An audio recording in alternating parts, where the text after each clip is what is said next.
Hello दोस्तों, मैं हूं जगदीश जोशी और आज की इस वीडियो में हम डिस्कस करने वाले हैं three phase single unit transformer and single phase transformer के बीच में क्या डिफरेंस है। ये इसलिए हम यहाँ पे डिस्कस कर रहे हैं क्योंकि शायद आपको पता हो कि पहले हम क्या काम करते थे अपने जनरेटिंग स्टेशन ट्रांसमिशन और डिस्ट्रीब्यूशन में हम लोग सिंगल फेज के 3 यूनिट को इस्तेमाल करते थे। अभी हम लोग क्या काम करते हैं अपने ट्रांसमिशन डिस्ट्रीब्यूशन और सब स्टेशन में अपनी सप्लाई को स्टेप अप और स्टेप डाउन करने के लिए एक सिंगल यूनिट ही यूज करते हैं और वो करते हैं थ्री फेज ट्रांसफार्मर को, है ना। लेकिन पहले ऐसा नहीं होता था। पहले हम लोग क्या काम करते थे, पहले हम लोग सिंगल फेज ट्रांसफार्मर की 3 यूनिट को इस्तेमाल करते थे।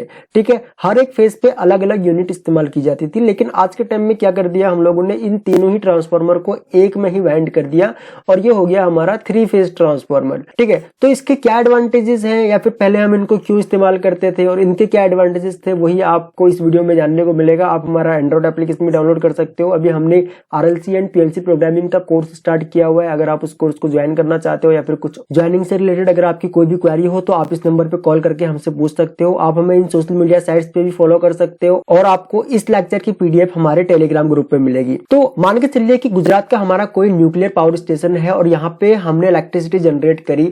अभी ये जो न्यूक्लियर पावर प्लांट है इसकी कैपेसिटी है हमारी लगभग 700 मेगावाट। ये जुलाई की न्यूज है, जुलाई 2020 की। तो यहाँ पे क्या है कि अब मान के चलो गुजरात से हमको इलेक्ट्रिसिटी को ट्रांसमिट करना है किसी अदर स्टेट में, तो हमको क्या काम करना पड़ता है। सबसे पहले तो भाई हमको एक ट्रांसफार्मर लगाना पड़ता है अपनी जनरेटिंग स्टेशन पे। ठीक है, वहां से सप्लाई को हमें स्टेप अप करना होता है। अब ये स्टेप अप कितना करना है वो डिपेंड करता है कि हमें अपनी इलेक्ट्रिसिटी को कितनी दूर ट्रांसमिट करना है, ये उसके ऊपर डिपेंड करता है। फिर बीच बीच में हमें सब स्टेशन बनाने होते हैं और उन सब स्टेशन पे भी हमको ट्रांसफार्मर को यूज करना होता है सप्लाई को स्टेप डाउन या स्टेप अप करने के लिए। ठीक है, अभी मान के चलो हमने गुजरात से हम किसी अदर स्टेट में इलेक्ट्रिसिटी को लेके आए और हमने वहां पे जगह जगह पे ट्रांसफार्मर लगाए। पहले हम लोग यहाँ पे क्या काम करते थे, सिंगल फेज की 3 यूनिट को इस्तेमाल करते थे। 3 यूनिट कैसे इस्तेमाल करते थे, अब मान के चलो R फेज पे हमने एक ट्रांसफार्मर यूज किया, Y फेज पे हमने दूसरा यूज किया और B फेज पे हमने तीसरा यूज किया। ठीक है, लेकिन आज के टाइम में क्या है, आज के टाइम में हम लोग एक ही ट्रांसफार्मर को यूज करते हैं और वो एक ट्रांसफार्मर हमारा थ्री फेज ट्रांसफार्मर होता है। और हम लोग क्या काम करते हैं, इसमें तीनों वाइंडिंग यानी कि प्राइमरी की 3 वाइंडिंग और सेकेंडरी की 3 वाइंडिंग, ये सारी एक ही कंटेनर के अंदर एक ही कोर के अंदर हम लोग वाइंड करके रखते हैं। अब इसके एडवांटेजेस क्या है, जैसे कि यहाँ पे लिखा हुआ है कि भाई ये जो थ्री फेज का जो ट्रांसफार्मर होता है, ये इसका वेट जो होता है ना, वो वेट काफी लाइट वेट होता है अगर आप इसको कंपेयर करोगे सिंगल फेज ट्रांसफार्मर की 3 यूनिट से। ठीक है, अभी यहाँ पे आप सिंगल फेज की 3 यूनिट रखोगे और उन 3 यूनिट्स की जगह अगर आप एक ही ट्रांसफार्मर यूज कर रहे हो यहाँ पे, तो उसका वेट तो सीधी सी बात है कम होना ही है। उसके बाद ये जो है ये स्पेस भी कम लेता है। 3 ट्रांसफार्मर के मुकाबले एक ही ट्रांसफार्मर अगर आप इस्तेमाल करोगे तो स्पेस कम लेगा और इसकी एफिशिएंसी भी काफी अच्छी होती है। 3 ट्रांसफार्मर के मुकाबले एक ट्रांसफार्मर की एफिशिएंसी काफी अच्छी होती है। इसकी इनिशियल कॉस्ट काफी कम होती है,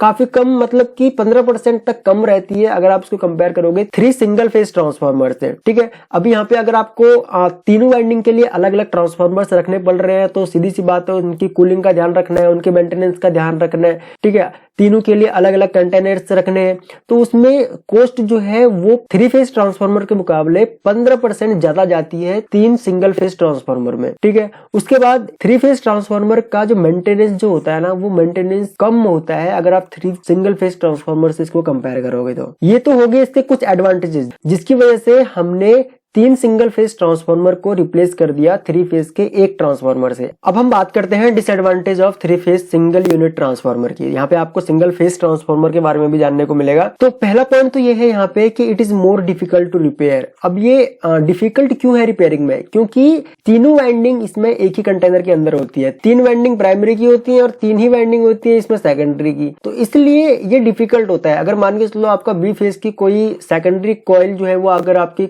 जल गई है तो उसके इसमें क्या होगा, आपका पूरा का पूरा ट्रांसफार्मर ही आपको रिप्लेस करना पड़ेगा, पूरा का पूरा ट्रांसफार्मर ही आपको चेंज करना पड़ेगा, उसकी जगह पे दूसरा ट्रांसफार्मर लगाना पड़ेगा। और जो ये बीच का जो ये प्रोसेस होगा तब तक कंज्यूमर के पास जो सप्लाई रहेगी वो बंद रहेगी अगर आपने पैरेलल में कोई दूसरा ट्रांसफार्मर कनेक्ट नहीं किया हुआ है। तो अगर कनेक्ट किया हुआ है तो आप लोड को वहां पे शिफ्ट कर दोगे, लेकिन अगर कनेक्ट नहीं किया हुआ है, सिर्फ एक ही ट्रांसफार्मर अगर आपके पास है, तो उस केस में क्या होगा, जब तक ये रिपेयर नहीं होता तब तक आपके कंज्यूमर को सप्लाई नहीं मिलेगी। दूसरा पॉइंट यहाँ पे ये लिखा हुआ है कि भाई इसका ट्रांसपोर्टेशन जो है है वो काफी डिफिकल्ट होता है। डिफिकल्ट इसलिए होता है क्योंकि अगर मान के चलो कोई हाई रेटिंग का ट्रांसफॉर्मर है तो उस केस में इसका साइज जो है वो काफी बड़ा हो जाता है। ठीक है, अगर आप सिंगल फेज के ट्रांसफॉर्मर को यूज करते हो तो उस केस में उनका साइज जो रहता है वो इसके कंपेयर में थोड़ा छोटा होता है, लेकिन उनको फिर 3 ट्रांसफॉर्मर को यूज करना होता है। अब देखो सिंगल फेज ट्रांसफॉर्मर के एडवांटेज क्या है, जैसे कि हमने यहाँ पे बताया था आपको कि हम पहले क्या काम करते थे, हर एक फेज के लिए सिंगल फेज की 3 यूनिट को इस्तेमाल करते थे। अब यहाँ पे क्या होता था कि अगर मान के चलो हमारा कोई बी फेज का ट्रांसफॉर्मर खराब हो गया, इसकी प्राइमरी या सेकेंडरी कॉइल दोनों में से कोई भी कॉइल जल गई या फिर कुछ और इसमें अगर इंटरनल फॉल्ट हो गया, तो हम लोग क्या काम करते थे, इस ट्रांसफॉर्मर को हम रिमूव करते थे,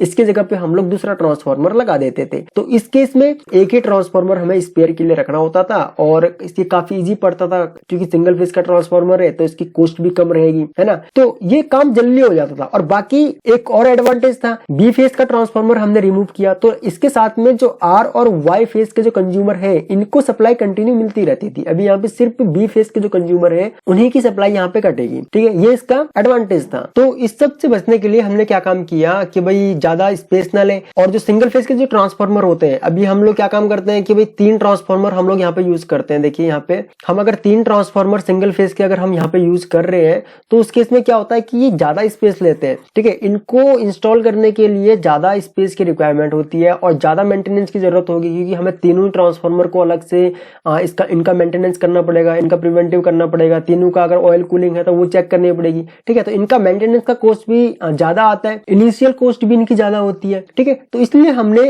अपने सिंगल फेज के 3 यूनिट्स को रिप्लेस कर दिया 3 फेज के एक सिंगल ट्रांसफॉर्मर के साथ में। तो ये कुछ एडवांटेजेस और डिसएडवांटेजेस थे सिंगल फेज और 3 फेज ट्रांसफॉर्मर के। आई होप कि आपका ये टॉपिक क्लियर हुआ होगा। फिर भी अगर आपके कोई डाउट रह गए हैं इस टॉपिक से रिलेटेड तो आप वीडियो के नीचे कमेंट कर सकते हैं, मैं आपके सभी कमेंट्स पढ़ता हूं। अगर आपको ये वीडियो पसंद आई तो आप इस वीडियो को लाइक कर सकते हो। अगर आप इस चैनल पर न्यू हैं तो आप इस चैनल को सब्सक्राइब कर लीजिए, बगल में जो बेल आइकॉन है उसको ऑन कर लीजिए ताकि आपको हमारी सभी न्यू वीडियोस का नोटिफिकेशन लगातार मिलता रहे। ओके, तो थैंक्स फॉर वॉचिंग। जल्द मिलते हैं अपनी नेक्स्ट वीडियो में।